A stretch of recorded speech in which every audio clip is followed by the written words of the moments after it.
अस्सलाम वालेकुम, welcome back to my channel Yes Academy. तो आज हम करने वाले हैं क्लास 9 का कॉन्टेक्स्ट टू द रेफरेंस, एक नई पोएम का। जैसा कि ऑलरेडी मैं 4 contact to the reference upload कर चुकी हूं और आज हम नई पोएम का कॉन्टेक्स्ट टू द रेफरेंस करेंगे, which is Miller of the D. Class 9 की क्लासेस ऑलरेडी स्टार्ट हो चुकी हैं। समरी मैंने सारी ही पोएम्स की ऑलरेडी अपलोड कर दी है, उसको एक्सप्लेन भी किया है और आज हम ट्रांसलेशन करेंगे और कॉन्टेक्स्ट टू द रेफरेंस को समझेंगे और साथ साथ मैं आपको वर्ड मीनिंग भी समझाती जाऊंगी। तो चलते हैं आज की क्लास को स्टार्ट करते हैं। तो यहाँ पे मैंने इंग्लिश जो है वो लिखी हुई है पोएम की और आपको मैं उर्दू ट्रांसलेट भी बताती जाऊंगी, उसकी समरी समझाती जाऊंगी।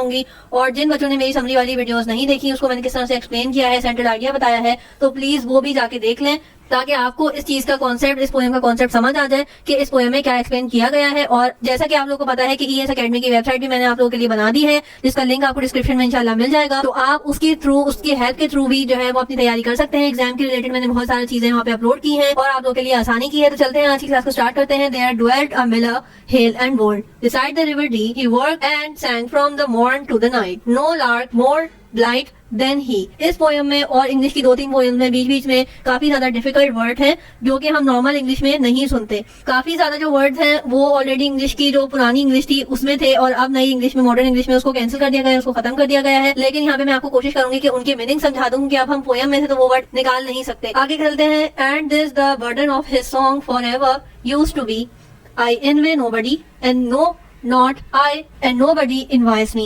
तो यहाँ पे क्या कह रहा है, ये बेसिकली दरिया डी, एक जो है रिवर डी जो यहाँ पे बताया गया है, ये दरिया का नाम है। ये एमसीक्यूज के लिए भी बहुत ही ज्यादा इंपॉर्टेंट है कि दरिया का क्या नाम था, कौन सा दरिया था। तो यहाँ पे मैं आपको ट्रांसलेशन बताती हूँ सबसे पहले कि यहाँ पे कह रहे हैं। तो ये कह रहे हैं कि दरिया डी के किनारे वो सुबह से शाम तक काम करता और गाता था। ठीक है, मॉर्न टू नाइट यानी कि मॉर्निंग टू नाइट, सुबह से शाम। ठीक है, सुबह से रात, सुबह से शाम, इस तरह के लिए यूज किया जाता है। एक तरह का ये फ्रेज भी आ सकता है आपके लिए। ये मॉर्निंग पूरा क्लियर नहीं लिखा तो बहुत सारे बच्चे कंफ्यूज भी हो सकते हैं। तो मॉर्निंग टू नाइट जो है वो हो गया, सुबह से शाम तक वो क्या करता था, काम करता था और गाता था। ये क्या बात बता रहे हैं कि एक बादशाह की बात बता रहे हैं कि बादशाह ने क्या देखा, एक दरिया डी, एक रिवर के किनारे, एक दरिया के किनारे एक मिलर था और उसके बारे में बादशाह जो है वो सोच रहा है और बता रहा है, उसको एक्सप्लेन कर रहा है बेसिकली कि वो क्या करता था कि वो बहुत ही ज्यादा बेफिक्र सा इंसान था, मिलर जो था।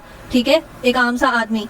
और वो क्या कह रहा है, बादशाह अपनी फीलिंग्स बता रहा है कि मैंने जब उसको देखा तो वो क्या करता था, सुबह से शाम आता था, अपना काम करता था और गाता रहता था। ठीक है, आगे क्या कह रहा है, कोई परिंदा इससे ज्यादा जिंदा दिल नहीं था, यानी कि वो इतना ज्यादा खुश और आजाद था कि उसका जैसे ही मॉर्निंग का टाइम होता था तो वो अपने काम पे आता था खुशी खुशी, इतनी मेहनत करता था और रात तक वो काम करके जो है अपने घर चला जाता था। लेकिन इतना ज्यादा वो खुश था अपनी जिंदगी से कि रोज सुबह आता था, खुशी से काम करना, गाना उसकी जो है ना जिंदगी का मकसद बन गया था। जिंदगी जो है उसकी इस तरह से गुजर रही थी। बादशाह खुद अपने आप को फील करता है कि ये कितना खुश नसीब है, इतना खुश है, हालांकि मैं तो बादशाह हूँ, मुझे ना पैसे की जरूरत है ना किसी भी चीज की जरूरत है, लेकिन मैं इतना उदास हूँ। आगे ये कह रहा है, और इसके गीत में हमेशा ही ये होता था। वो उसको बता रहा है कि उसके जो हिट सॉन्ग के बारे में बता रहा है कि उसका जो एक गाना होता था, मिलर जो है एक तरह का गाना गाता था, यानी कि कुछ गुनगुनाता था वो हमेशा जब भी अपने काम पे आता था। तो वो क्या गाता था, उस बादशाह बता रहा है कि मिलर क्या गाता था। मिलर गाता था कि मैं किसी से हसद नहीं करता। इनमें कहते हैं हसद करने को, जलने को। तो बादशाह क्या कह रहा है कि उसके गाने में यही होता था, यही अल्फाज होते थे उसके कि मैं किसी से हसद नहीं करता और कोई मुझसे हसद नहीं करता। ठीक है, आई इनवे नोबडी, मैं किसी से हसद नहीं करता, और नोबडी इन्वेस्ट मी, यानी कि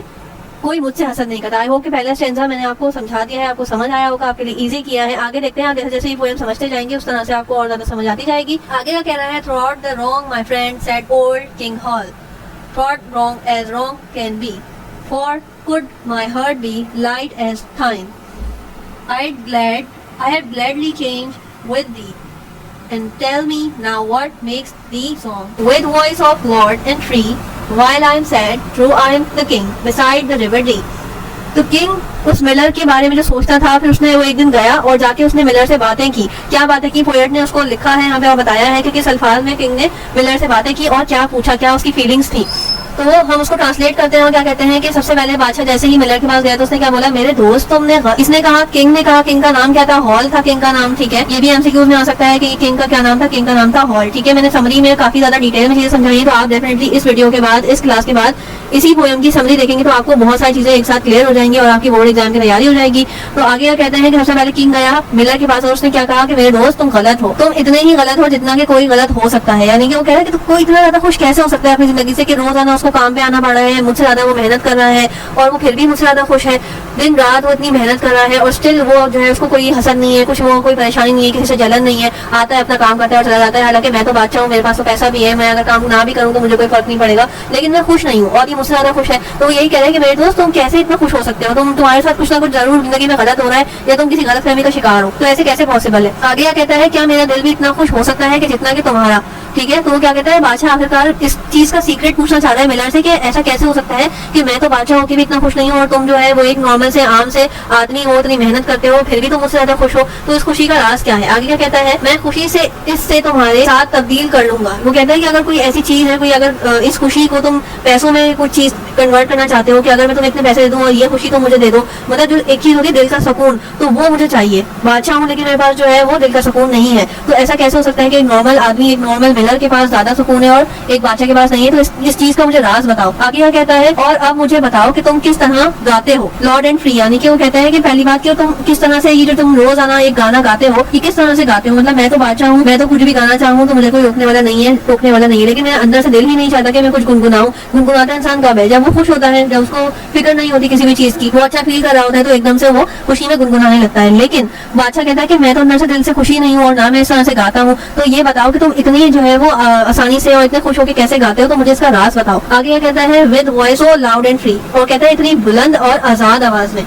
यानी कि वो खुश होता है तो वो अपनी फील्ड में, अपनी जो है मिल में काम कर रहा होता है और इजीली और जो है लाउडली, आसानी से और खुश होके जोर जोर से जो है ना गुनगुनाता है। तो कहता है कि तुम ये उसको मुझे राज बताओ कि तुम इतना खुश कैसे हो, रोजाना तुम आते हो, इतनी मेहनत कर रहे हो, स्टिल तुम इतना ज्यादा खुश होते हो कि तुम अल्फाज तुम्हारे निकल रहे होते हैं और खुशी में तुम झूम रहे होते हो और काम कर रहे होते हो। आगे कहता है, हालांकि मैं बादशाह था वह while I am sad though I am the king. यानी कि मैं तो फिर भी बादशाह हूँ लेकिन फिर भी मैं उदास हूँ। बिसाइड द रिवर डी, यानी कि इसी दरिया के किनारे वो बात कर रहे हैं कि इसी दरिया के पास मैं भी खड़ा हुआ हूँ, इसी दरिया के पास तुम भी खड़े हो। मैं तो कुछ भी नहीं कर रहा और मैं तो चाहूँ तो यहाँ पे रिलैक्स कर सकता हूँ और इस दरिया का मजा ले सकता हूँ, लेकिन तुम तो यहाँ पे अपना काम करने आते हो, रोजाना सुबह से रात तक काम करते हो, इतनी मेहनत करते हो, फिर भी तुम मुझसे ज्यादा खुश हो। मेरा तो यहाँ पे आके गाना गाने का भी दिल नहीं चाहता, मुझे मैं अपनी जिंदगी से बोर हो गया हूँ। तो इसका राज बताओ कि तुम किस तरह से इतना खुश होते हो और गाना गाते हो, तो इस चीज का मुझे राज बताओ। किंग तो मैं हूँ लेकिन खुश तुम हो। आगे देखते हैं आगे क्या कह रहे हैं। The miller smiled and doffed his cap. I earned my bread for he. I love my life. I love my friend. I love my children. 3. I owe no penny.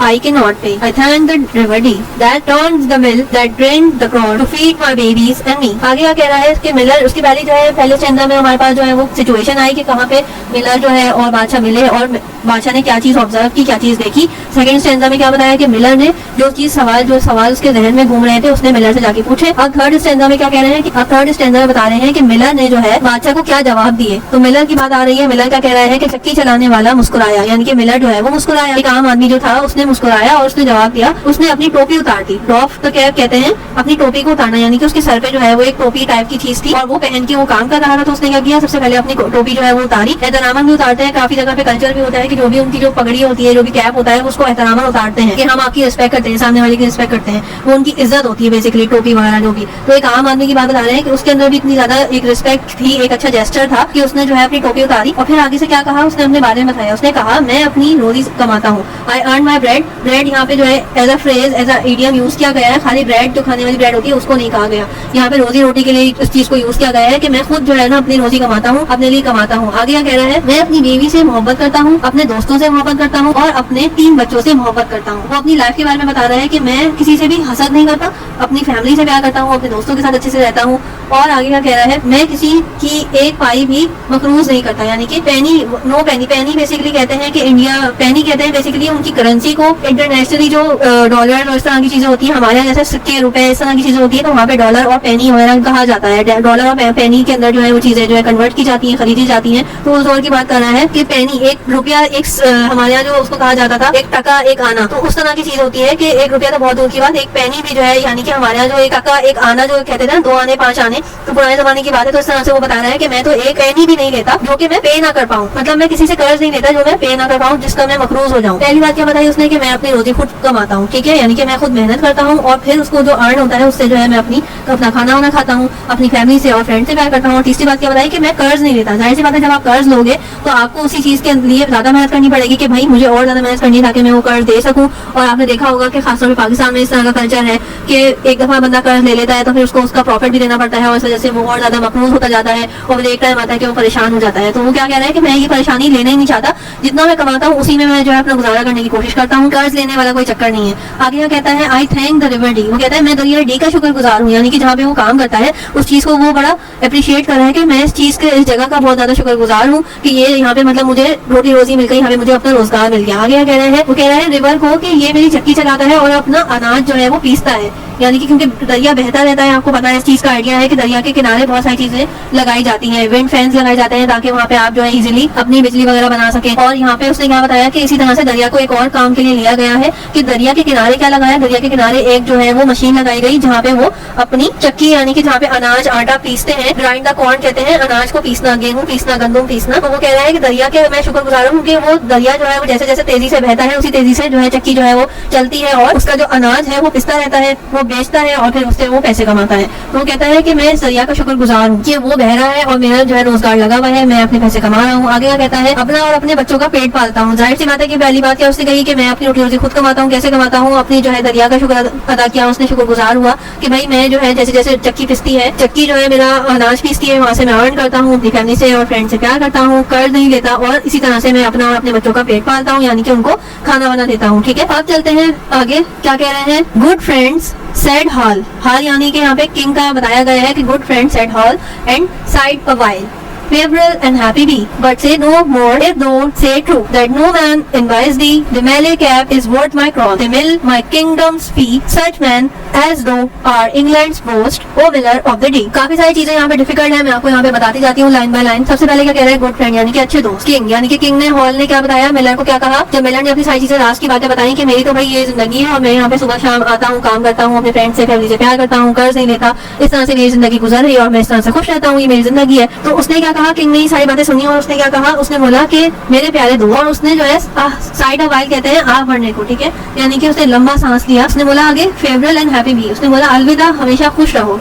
फेवरल वहाँ पे अलविदा यानी कि गुड बाय की तरह से use हो रहा है। वो कह रहा है कि हमेशा खुश रहो और अल्लाह हाफिज। आगे क्या कह रहा है, बट से नो मोर, आगे क्या कह रहा है, लेकिन बोर मत कहो। वो क्या कह रहा है, अगर से तुम ठीक कह रहे हो, इफ दो डेस्ट से ट्रू, यानी कि हालांकि तुम ठीक कह रहे हो। आगे क्या कह रहा है, दैट नो मैन इनवाइज दी, कि कोई भी तुमसे हसद नहीं करता। तुम्हारी ये आटे से भरी हुई टोपी, मैले कैप यानी कि आटे से भरी हुई टोपी, आप देख सकते हैं कि जो भी मिल में काम करते हैं खास तौर पे, वो उनकी टोपियां वगैरह सारी चीजें, जाहिर सी बात है वो आटे में या जहाँ पे भी वो काम करते हैं मट्टी में हो जाती है। तो वो क्या कह रहा है कि तुम्हारी ये जो मट्टी आलूद गर्द आलूद जो कैप है वो मेरे क्राउन से भी ज्यादा कीमती है, यानी कि मेरे ताज से भी ज्यादा कीमती है। आगे क्या कह रहा है, तुम्हारी ये पंचक्की, मेल कहते हैं पंचक्की को जहाँ पे आटा वगैरह पिसता है, वो क्या कह रहा है कि तुम्हारी ये पंचक्की जो है मेरी सल्तनत से ज्यादा जो है ना वो महंगी है, मेरी सल्तनत के बराबर है, यानी कि मेरी जो है हुकूमत कह सकते हैं, रियासत कह सकते हैं, उसके बराबर। वो कंपेयर कर रहा है कि तुम्हारे पास इतनी छोटी छोटी चीजें हैं, सिर्फ तुम्हारे पास ये एक कैप है और मेरे पास इतना बड़ा क्राउन है, लेकिन मैं फिर भी खुश नहीं हूँ। तो ये तो तुम्हारे लिए बहुत ज्यादा एक अच्छी चीज है, कीमती तो जाहिर सी बात है वही हुई ना। एट दी एंड आपने क्या सीखा कि दिल का सुकून बहुत ज्यादा जरूरी है। तो एक टाइम जरूर आया बादशाह की लाइफ में भी कि वो इतना ज्यादा बोर हो चुका था कि उसको जो है वो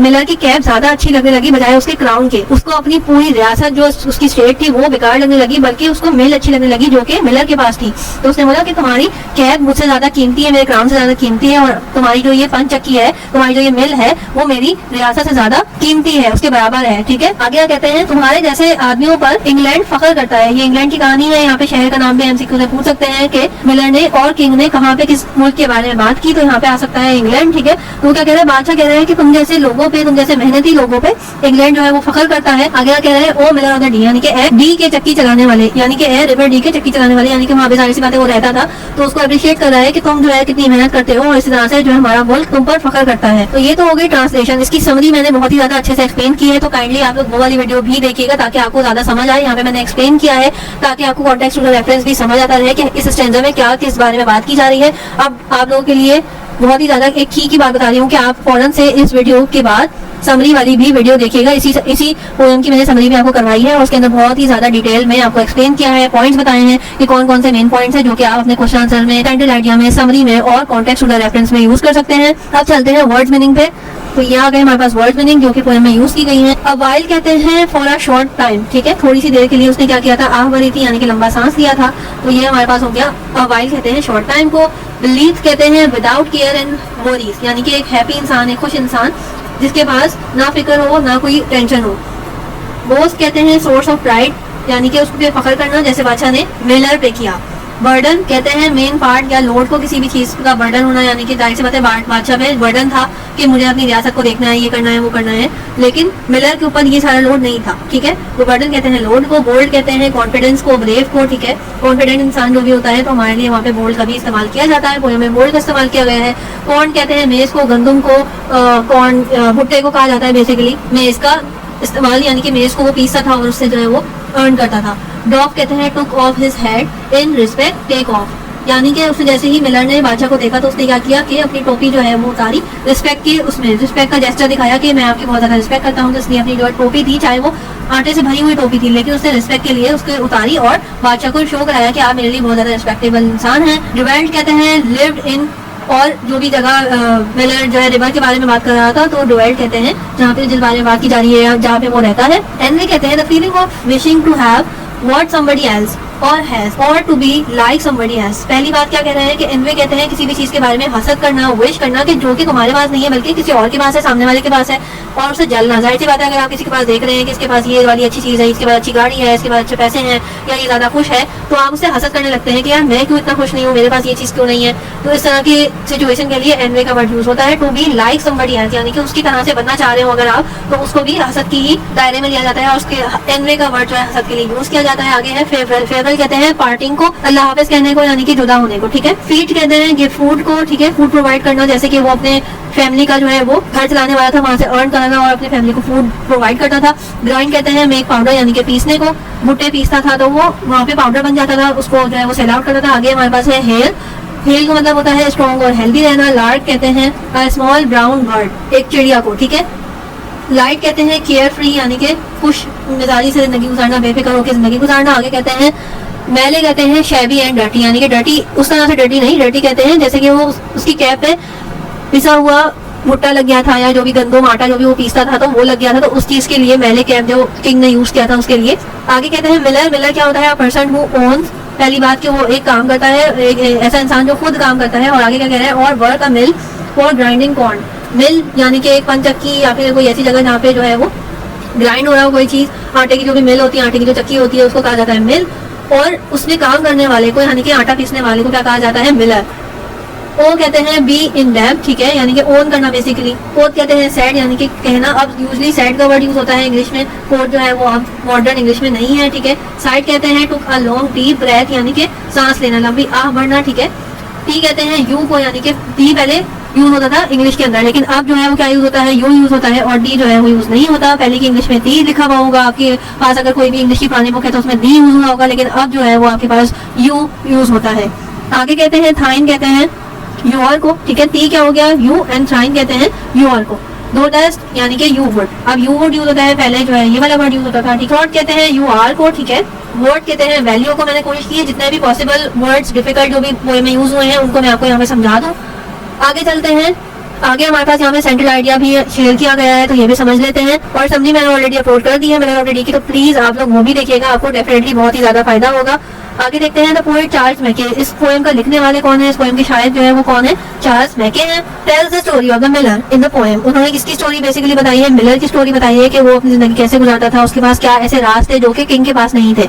the miller used to work from morning to night. Miller क्या करता था? मिलर जो है वो सुबह से शाम जो है, सुबह से रात अपना काम करता था मिल में। He kept singing a song while working. और क्या करता था? अपनी जो है जिंदगी में जो भी काम करता था मिल के अंदर, वो उसके साथ साथ गाना भी गाता था और अपने काम भी करता था। The theme of the song was that, जो थीम ऑफ द सॉन्ग है ये भी आपके लिए एमसीक्यूज या क्वेश्चन आंसर में आ सकता है कि थीम ऑफ द सॉन्ग क्या था, तो वो क्या था? ही एनवे नन, ठीक है। वो किसी से जो है हसद जलन नहीं रखता था, बुग़्ज़ नहीं रखता था, जेलसी नहीं रखता था। एंड नन इनवाइट हिम, और कोई भी उससे हसद जलन नहीं रखता था, ठीक है। ये बहुत ही ज्यादा मेन पॉइंट है, मैंने समझने में भी एक्सप्लेन किया है कि ये पॉइंट इतना ज्यादा इंपॉर्टेंट क्यों है और कैसे आपसे पूछा जा सकता है। The king passed there one day, और वहां से क्या हुआ कि रिवर के किनारे से किंग एक दिन गुजर रहा था। He said that he was wrong because he invite him. King को जब एहसास हुआ कि ये इतना खुश क्यों है, तो उसको थोड़ी देर के लिए लगा कि यार ये मुझसे ज्यादा खुश कैसे हो सकता है। लेकिन जैसे ही मिलर ने उसको एक्सप्लेन किया तो उसने क्या कहा कि मैं गलत था, कि मैं तुमसे हसद रखा, तुमसे हमारे बारे में जेलसी फील की। The king was sad while the Miller was happy. King ने क्या पहले फील किया कि मैं तो उदास हूँ और मिलर जो है मुझसे ज्यादा हैप्पी कैसे हो सकता है, ठीक है। King asked the Miller why he was happy. तो मिलर ने आखिरकार जो है वो मिलर किंग ने मिलर से आखिरकार पूछ लिया कि तुम मुझसे ज्यादा खुश कैसे हो। तो Miller replied that he earn his bread. तो मिलर ने क्या बोला कि मैं अपनी रोटी रोजी खुद कमाता हूँ विद हिज हैंड्स, ठीक है, अपने हाथों से मेहनत करके, spend the money on my family, और जो कुछ मैं कमाता हूँ उसको कहाँ खर्च करता हूँ, अपनी फैमिली पे खर्च करता हूँ, ठीक है। He led a contented life, ठीक है, और पुरसुकून जिंदगी जो है मैं बसर करता हूँ अपनी जिंदगी में। का मैंने मकसद बनाया हुआ है कि रोज सुबह मैंने उठना है, मेहनत करनी है, कमाना है, अपनी फैमिली के लिए अपनी लाइफ को सुकून रखना है, किसी से कर्ज नहीं लेना। आगे कह रहा है and owe nothing to anyone, owe nothing to anyone, और किसी से भी कर्ज वगैरह नहीं लेना मैंने। The king said that his mealy cap was worth his crown. उसने आगे उस किंग ने क्या कहा मिलर को कि तुम्हारी जो डर्टी कैप है वो मेरे क्राउन से ज्यादा कीमती है, मेरे क्राउन से ज्यादा खुशकिस्मत है।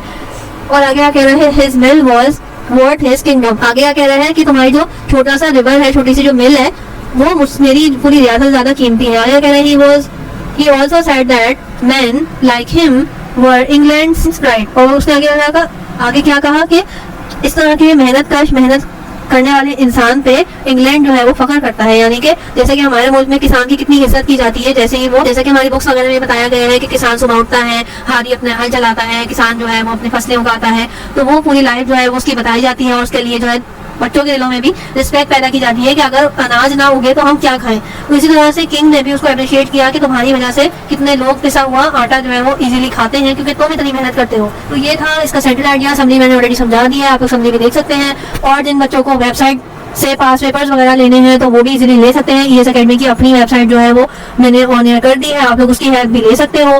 पास पेपर्स और गेस्ट पेपर्स अपलोड होना शुरू हो गए हैं, और जो भी इंपॉर्टेंट नोटिस वगैरह आते हैं, डेट शीट वगैरह, वो सब भी उस पर टाइमली अपलोड हो रहे हैं, तो आप लोग उसके थ्रू भी अपनी तैयारी कर सकते हो। I hope you like the video. Till then अल्लाह हाफिज।